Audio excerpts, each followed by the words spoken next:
All right. Hello, everyone. Good morning, evening, afternoon, whatever time zone you're in. Give me just 1 second to do a couple of housekeeping things, please. So I've muted everyone, and I'm just going to find all of our morning voice, all of our lovely guests, and get all the Project 19 ladies unmuted. Just 1 sec. So many people joining us. It's so cool. Okay. Yeah, Sharon. There. Shayni. And Jill. Who am I missing? Let's see.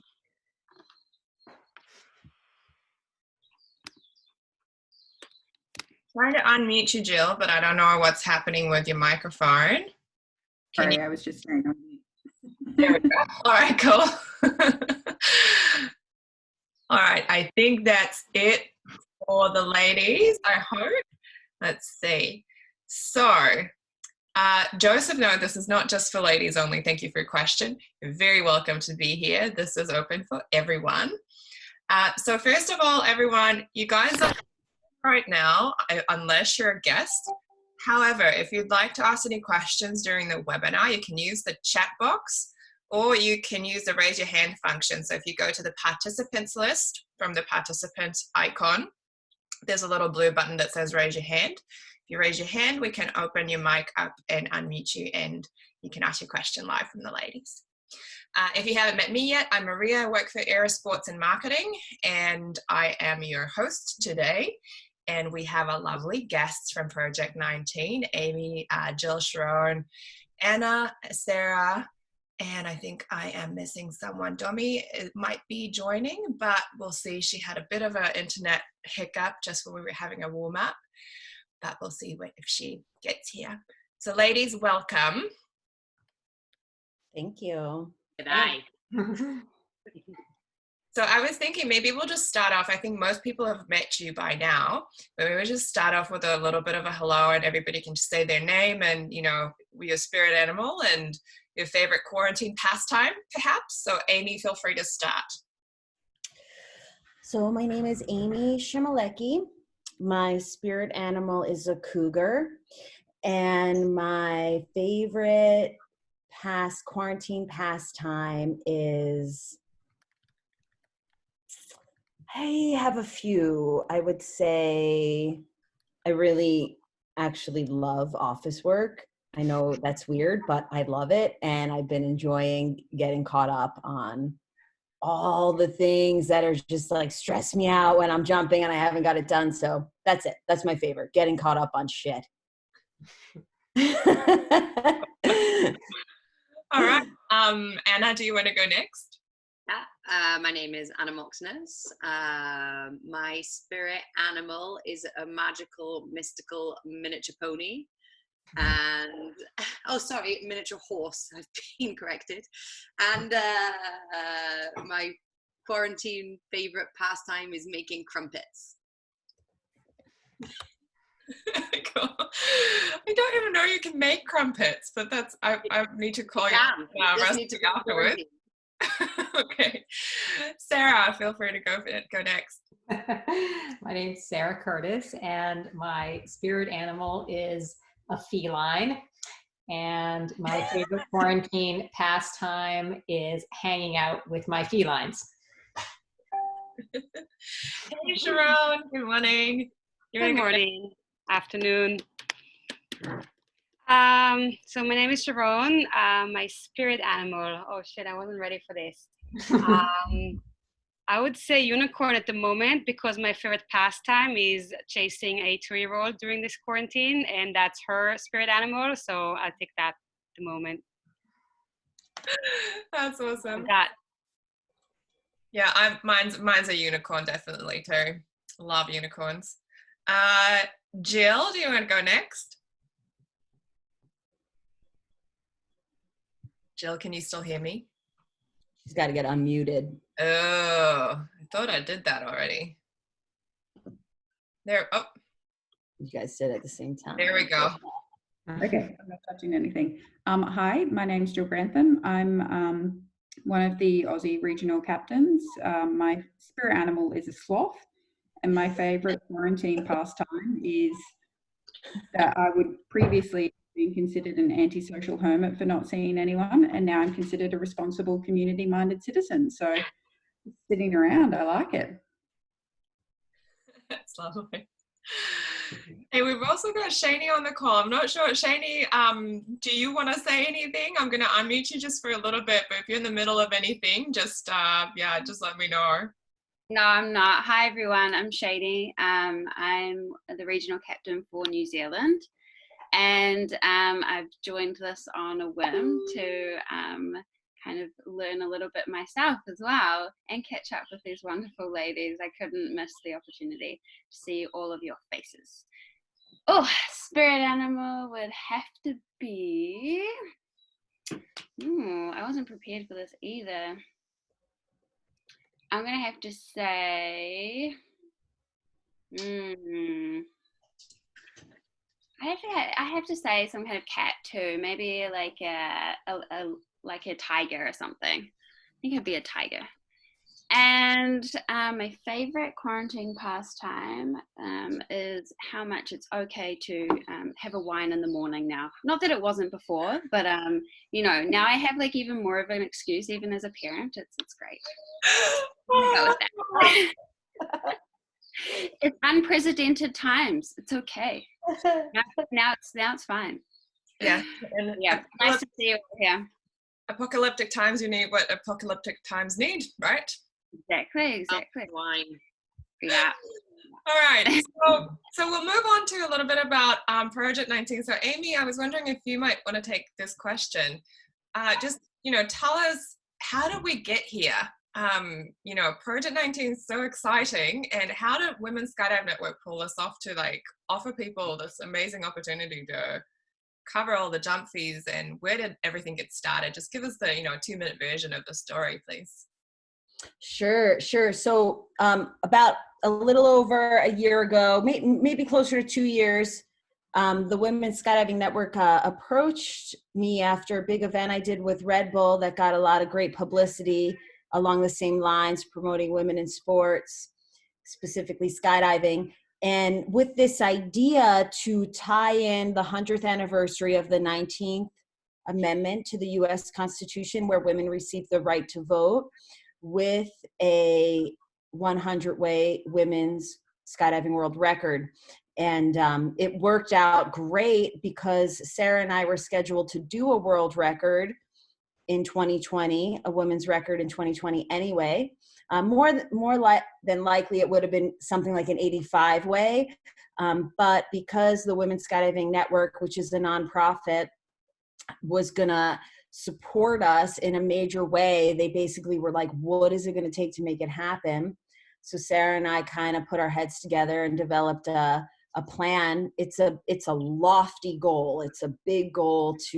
We're basically trying to increase the last record by 50%, which doesn't usually happen. So the training was a big part of it, and we had to really get a plan together to get women fired up about it and to train.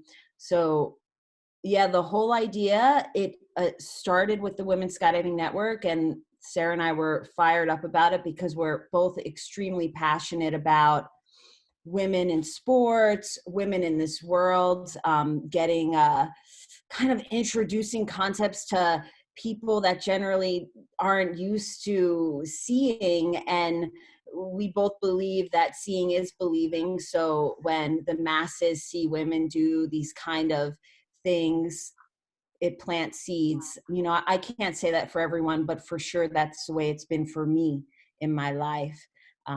So that was all really exciting for us. And we're both big voters, and it's really important to us. So to tie that all together, to be able to celebrate the past and make something happen for the future is just a really priceless opportunity for us.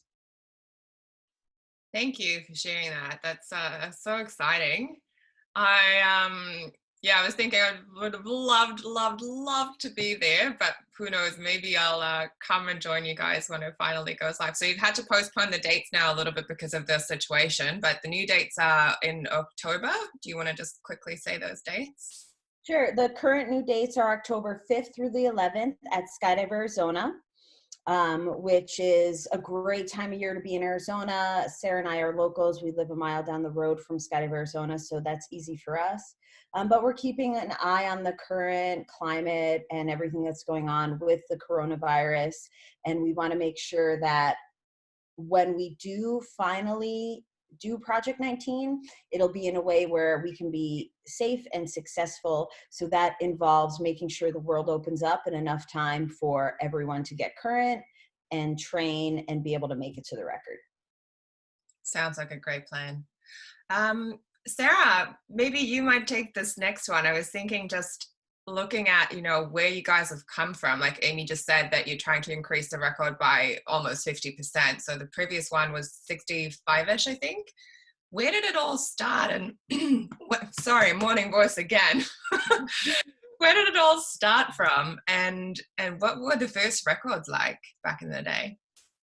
Well, the first record was actually run by Amy and Melissa Nelson back then, now Melissa Lowe. That was in 2003, and they did a 16-way. And I've heard my husband, Steve Curtis, talk about this record a lot. He really loved helping out the ladies, and he was so excited about how it started off a lower number. I can't remember exactly which, and then girls kept getting on, and they beat the record and beat the record and beat the record. So that was really good vibes, and everybody loved the event back then.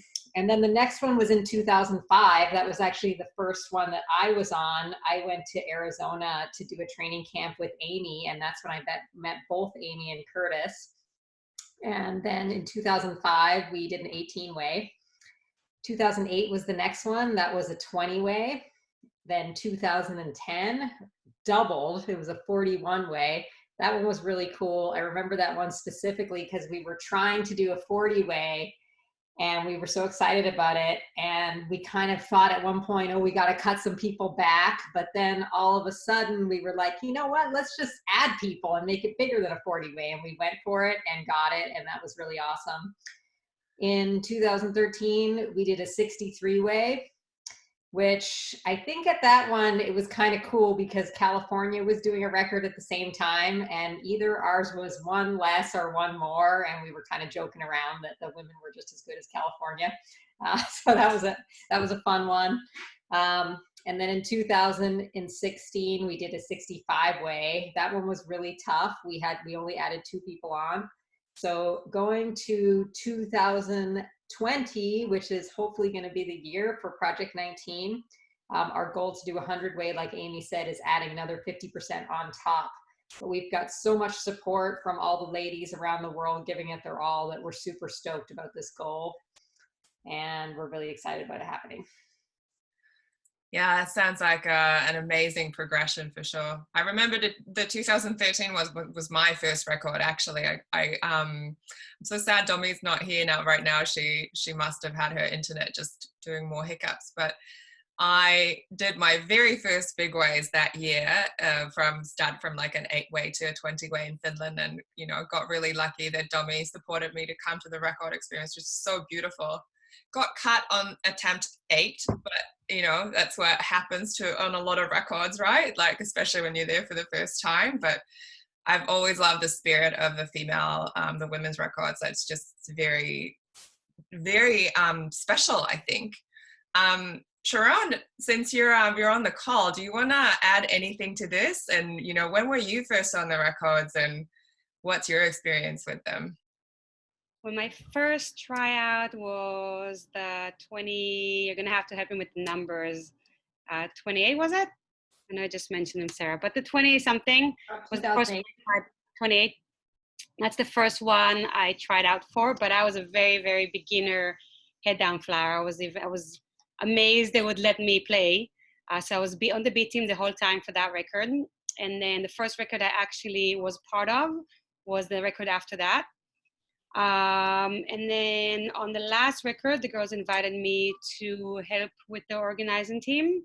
So that's been a huge experience for me too. I've been learning a lot from that. Yeah, that's about it. And what about you, Anna? My first one was the 41 way. And when Amy was talking about, when Amy and Sarah were talking about all those people that they were going to cut, I'm pretty sure I was definitely in that ring of people, because I was on the edge of my skill zone the whole time. Like, I'd met Amy a couple of months before, and we were doing some sequentials in Lodi, and I was pretty sure that a record was not something that I should be going and doing. And she gave me a stiff talking to and told me to turn up, but I definitely felt on the edge of my ability the whole time. And because I'd only kind of learned to fly on my head that year, and it was basically because my boyfriend had said, I'd heard about a women's world record, and I was like, I was like, I really want to do that. And he's like, you can't do a record in something you don't know how to do. And I was like, I'm going to show you. No. So I spent the next year doing nothing else and being quite annoying to everybody, trying to get them to fly with me. And yeah, it was a really, really, really fucking cool year, and a good first experience, I'd say. Hey, thanks so much for sharing your stories, ladies. I wanted to ask these questions just because for people who might be on the call, might be watching the recording later, if you're in that state, that you're beginning and you're just coming into it now and you're doubting yourself, this is kind of where we all started from. It's not having the confidence or the competence or maybe any of it, but eventually, look at these women, we can all look up to them, and they've built themselves basically to become the pioneers of all of this. So, everybody's got the ability to go there. So, just moving on from the history of everything, I wanted to kind of ask if there is, I know that to be successful in records, it's always a question of many things coming together at the right time, at the same time. But is there any kind of ingredient that you ladies maybe find to be the most important one? Or maybe we can take a quick round robin on what it is for you. And one of the things, Amy, I know that you talk a lot about is visualization, but, give me your insight into the things that you find are the most important things. So I would say getting it all together. I mean, it is a massive, massive team effort. And the team is so much bigger than just the people that are going up for the record attempt. There's the pilots, there's the people that have installed the oxygen and paying attention to that. I would say every record, not just a women's record, but I've seen so many records where I'm like, maybe belly records we're watching, where there'll be 10 planes up and one of the planes has a problem with oxygen, and then boom, the whole 10 planes have to land, no record attempt. So the team is really massive. The pilots have to do their job, all the jumpers have to do their job, all the ground crew. So I would say it's all about everyone working together as a team, and that's the definitely, to me, the most important part of a record and its success. All right. Sara, do you want to elaborate on the teamwork side of things a little bit? I know that you've got, such long experiences historically with the records as well. So I think Amy hit the nail right on the head, that a record is all about teamwork. If you imagine you go to that record, you're feeling awesome, you're flying your slot, you're doing everything perfect, and someone screws up on the other side, and you're just like, oh man, we didn't get it on that one. And then on the next one, oh no, you slipped on a banana peel, you kind of botched your approach, and then you get there and you had a weird dock, and the person on the other side's looking across at you going like, oh, why didn't they nail that? And then, what Amy said could happen. You're in the plane, all of a sudden there's a problem, and one plane has to break off from the formation. 4 planes get out, and the 5th plane isn't there. And they're like, where's all those guys? So all sorts of things can happen from so many hundreds of individual elements that bring it all together. If everyone in the team is super focused on understanding what their job is, doing it successfully and doing it in a way that it helps all the other people around them also be successful. If everybody does their job at the same time in that same minute where that record is happening, I don't know how many of you have been on a record jump, but when that happens, the energy is just incredible. You can feel it coursing through the formation. You can feel how everyone's become one with the formation. You can almost like feel the excitement of the pilots breaking off and how stoked they are that everything's coming together. When you're landing, there's just that energy and super hyper focus. It feels really safe, really good. I think just that teamwork aspect of everybody doing their job at the same time in a way that supports everybody else around them is what's totally critical. All right. Well, maybe, you know, from there, Jill or Shayni, I'm thinking this might be a question that you ladies might want to take, because I know both of you have been on records as well. When you go through those moments that Amy and Sara just brought up, of, you know, you're expecting one thing and maybe you've even, you know, done your, you know, visualization of this like perfect performance, and then something happens in the plane or during the jump, whatever. How do you, or what do you find works for you in terms of coming back and giving yourself a reset? How do you keep your cool in the middle of all of that? I could go if you want. So I definitely haven't always kept my cool. On the last record attempt, I think we did like an 80 way, and I was doing sort of flip twists, and I was supposed to be in the base.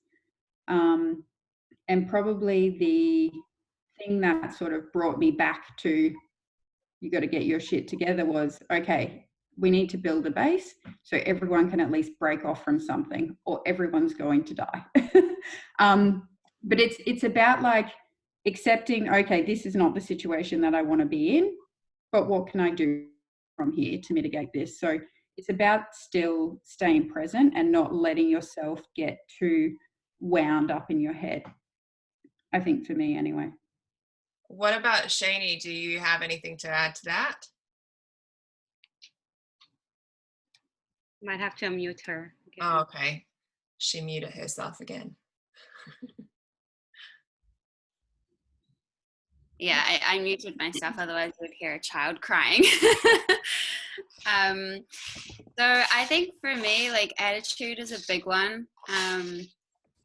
It's really easy to like kind of get in your own head about your performance and getting down about yourself. And because what everyone's saying here is that everyone's got to have a good jump, you know, like the mistake's been made and like you learn from it, and you kind of like move forward into the next jumps with as a good of an attitude as you can have. Because I think like the way that your whatever energy that you have going on gets translated into the people around you as well. So I think attitude is a big one to move forward with.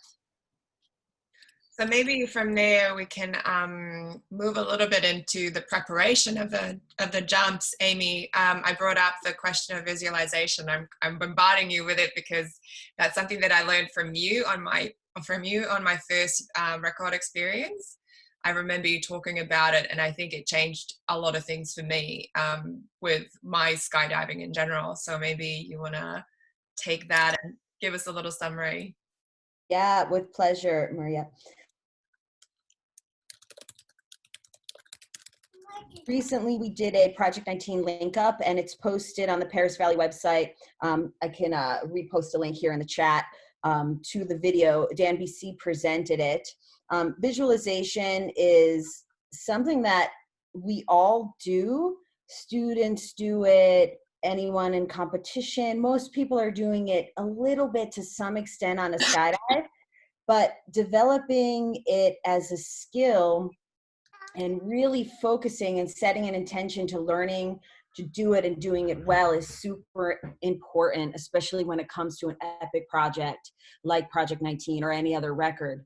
And we know that those last 5 record attempts, everyone on that plane is going to be sitting there visualizing and like going over it again and again.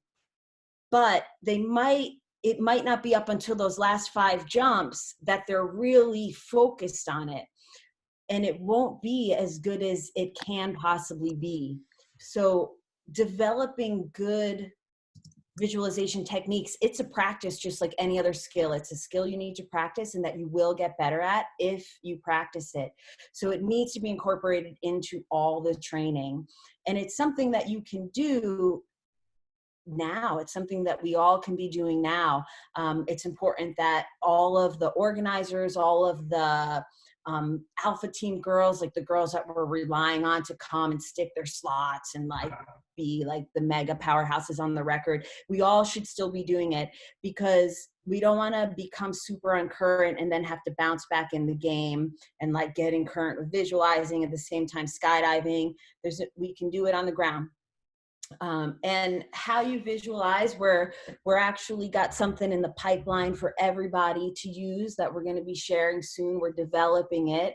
We're developing a series of shots that we're going to have accessible through an app as well as a YouTube channel, where you can see each shot of front float approach, rear float, diver, in the base, inside, outside views. We're going to have kind of every shot so you can visualize it and have something, because a lot of people go, well, I don't know what to visualize. I've never done it before. So it'll be like a little like aid to help people. But it's super important, because when you get good at visualizing, you're not just seeing what you need to see and seeing it done well, you're actually feeling it. You can feel it, and you feel the calm, you feel the energy that you're going to have in the skydive, and you know that you're going to be able to execute it well. You know it because you could feel it. And it's really nice to walk away from visualizing or a dirt dive thinking, yeah, I got this, versus like, oh, I'm fucked, you know? So visualizing is super, super important. And if people take it more serious and start to practice it, they will become better skydivers and the record will be more successful. All right, thank you so much. Maybe Amy or any one of you can hop in the chat box and pop a link in there on where you can find more information after this about what you just said, that you have this resource coming up. So so that it's definitely there and people can go and copy and bookmark that link. We just, Melissa just joined the call. Melissa, welcome. Do you want to say hello? Hello, everybody. I have been Zooming all day, literally. So I had a couple of minutes, so I figured I'd pop over and say hey. Thank you so much, Melissa. So Melissa is one of the founders of also Female Records. So Melissa, if I can ask you a question as well. We've been kind of talking a little bit about the history and Project 19 and people's experiences with records. And I know that I think Sara mentioned in the beginning that you were on the very first one and organizing it. So is there something, I know that we might have some newbies on the call as well. What would be the most important tips, I guess you would say, or advice for people who are just getting into this and getting into big ways and want to be on records? From the perspective of looking at yourself back in the day, is there some advice that you would give to yourself?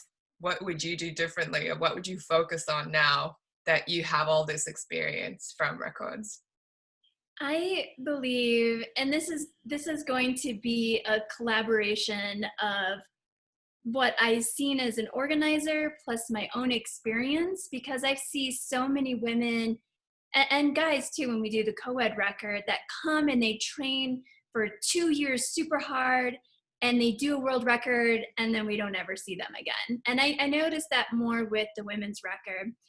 And I feel that this is just one goal, because there are so many different aspects and dimensions of our sport that I wish I would have thought earlier on that it wasn't just reaching this one goal.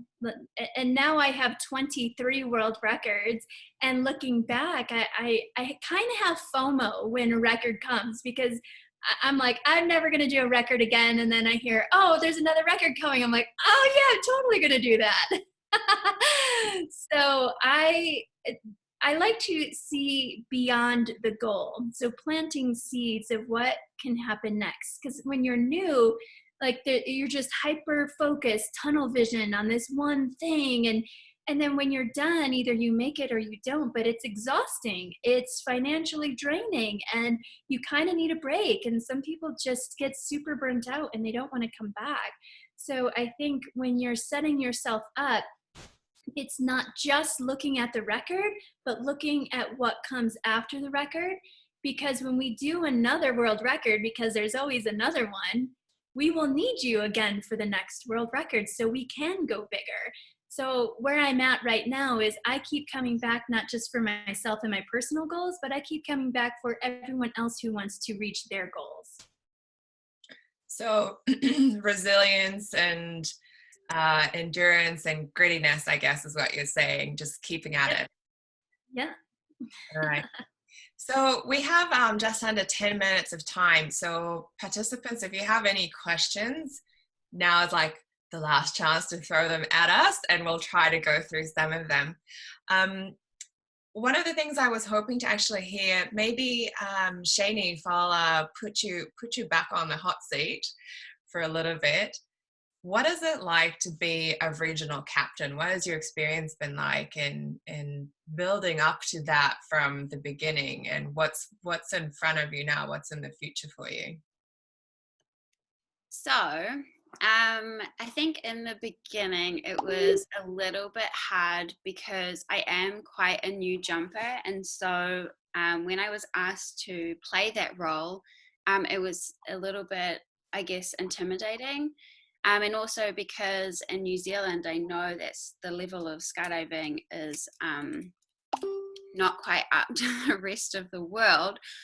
But I went into it thinking that even if I could help at least one person, or even if it wasn't to be on the record, but to carry that mission through these women whom what they're trying to actually accomplish is not just a record, but to inspire and to help people progress and to kind of, you know, I guess kind of showing women and encouraging women, and that's kind of what I went into it doing. And when I did a couple of training days here in New Zealand, and we had like only a couple of people, but I got to do some skydives with some women who would not even have thought that they would, like a record or even working towards that, were not even on their radar. And I think they were really, really grateful to have someone who was there dedicated to helping them progress, even if it wasn't necessarily to be on the record. So I guess that answers your question. I don't know. Thank you. Thank you so much. Jill, is there anything you want to add to that? Just that, you know, as Amy and Sarah alluded to at the beginning of the call, it is a huge increase, and so the difficulty from the last record to this record is exponentially harder. And so there's a lot of there's definitely a sense of pressure of making sure that we are readying everyone to be at the level that they can actively and positively participate in this 100 ways. So understanding what we're doing as a cog in the machine to the bigger goal has a it has a more prominent impact than running like a normal weekend camp. You know, you're understanding that this is part of that bigger vision. So yeah, that's probably something that's a bit different than just the normal sort of weekend coaching. All right, thank you.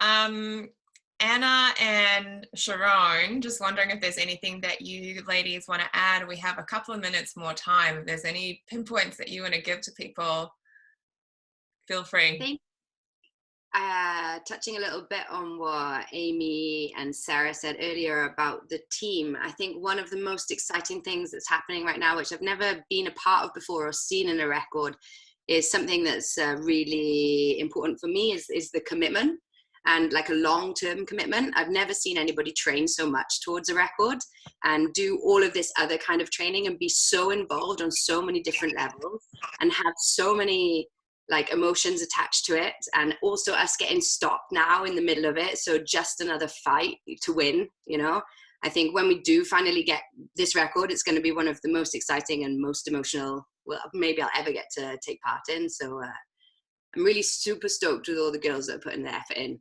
It's really, really cool. Thank you. What about you, Sharon? Well, I'll kind of work off of that because I think this record is really special, not just because of the size, but because of the process and how the emphasis hasn't only been on training up the girls that are ready for a record and they just need to train the record skill, but about raising everybody in the community up.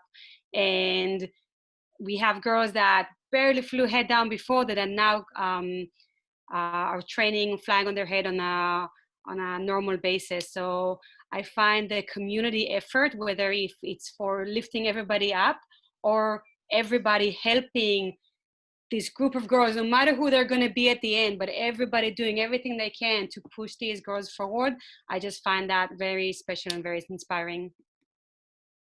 All right, thank you. Hey, maybe Anna, if you don't mind, can you pop the link of Project 19 on the chat box, and maybe if there's a social media link or a page, you could mention that just so that people can hear where they can find you after this. I'm sure that a lot of people will want to come and search for information. Yeah, I'll pop it in there now. Right, yeah, so everybody who's on the call, there are links in there, but you will have to go and copy and paste those off.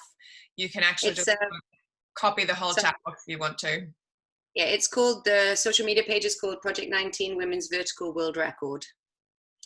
Cool. And Sarah's posted a link just for people who might be watching this as a recording, www.brokenrecords.world is where you can find all the information as well about all these records that Amy and Sara are organizing, and find more information on Project 19.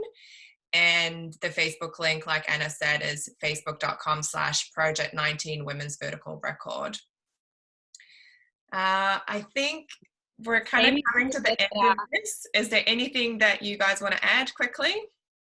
Just one thing. Amy wrote this down on the chat, but I think she's muted, so she can't say it. So there's a series of link-up meets that Project 19 is organizing, and there's lots to learn on visualizing, high-performance teams, breathing, all sorts of topics that are really hacks for being a better flyer and just really being better at anything you want to improve. So everybody's invited. It's all organized by Project 19. Yeah, and everybody's welcome to join. It's on the Broken Records page, all the link-ups, the next link-ups. Thanks. Amy, you should be unmuted now. I was trying to do that earlier. Amy, we can hear you.